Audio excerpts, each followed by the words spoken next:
Hey, Randy Hunter here from beginningsax.com and randyhunterjazz.vhx.tv. Pay me a visit. Now, Ike Quebec was one bad dude. Don't get me wrong, when I say he was a bad dude, that really means he was a good dude. Some of my younger students get that confused. They think when I say bad, they just don't understand. I guess that's an older slang term.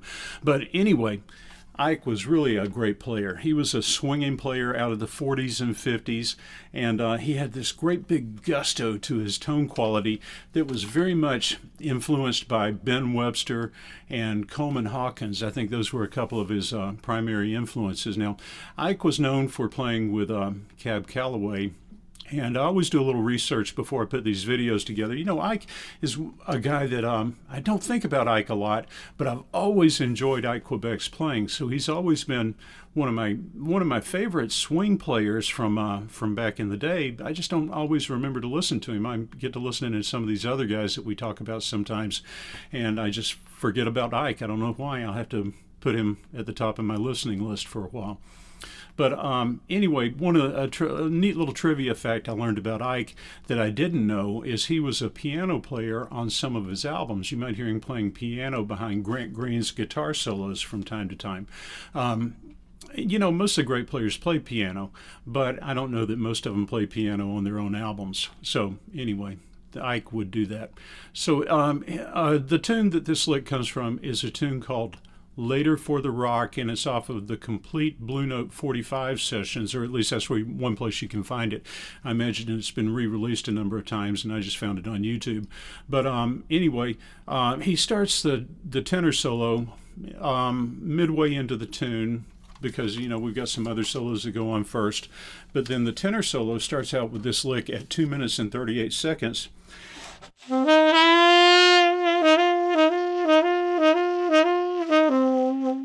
Your little vibrato at the end, a big scoop going on early in the on the first long note, a scoop going from the F into the G, and I put it on the screen here so you can see the lick. But anyway, that's not the lick we're going to dig into, although that's one you might stick in your back pocket. That's a pretty cool one.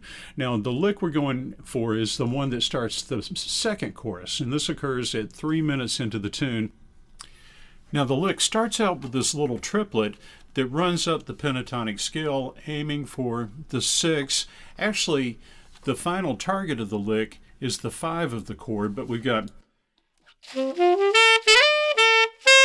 Now, he does this little scoop kind of thing from the E flat into the E natural. So we got the D, and then going up the G pentatonic.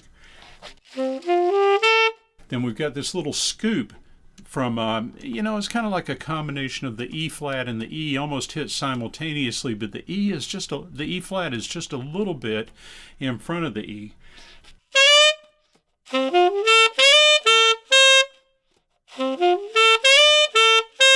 Now you hear the D as the target of our line right there. So we've got the E that's above it, the B that's below it, so we've got a progressive target coming in of that D. So check it out one more time. And then he continues on the same little pentatonic lick going up right out of the G pentatonic, except this time our target tone is the C. And you hear, it sounds like, to me, like he might be hitting a little bit of a B and a side C. I don't know, maybe he's just playing that with his, you know, his mouth, his tongue, the shape of the tongue creating the little scoop into the C. But it really sounds to me like there might be a little bit of a biz key going into that C. And then he continues on to the G, which sort of takes it home. Now, our next lick starts on the high E flat. And we're on the G chord right there in a typical blues, but you're hearing it's like a D7 flat 9 arpeggio en route to, you know, so D7 flat 9, and then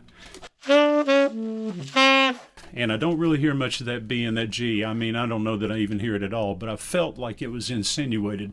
So I went ahead and wrote the B and the G in as ghosted notes. And then he does this jazz articulation thing. I almost thought about stopping the lick right there, but I was, I was listening to him. And since I've done a series on jazz articulation, with the da-dun, da-dun, da-dun, da-dun, da-dun kind of tongues, here he's doing a da-dun, da, da-dun, da, da-dun, da.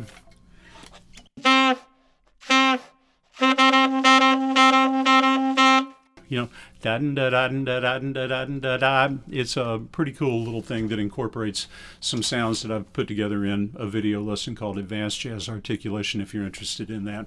So, what a neat lick, huh? Let's take another listen to it, and then maybe take it to the shed and work on it some.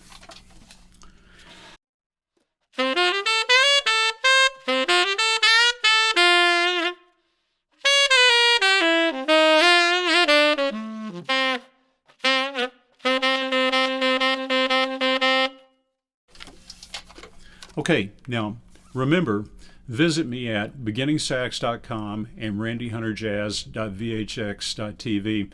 You can find out all about my jazz improv and beginning sax lessons there. Okay, talk to you soon.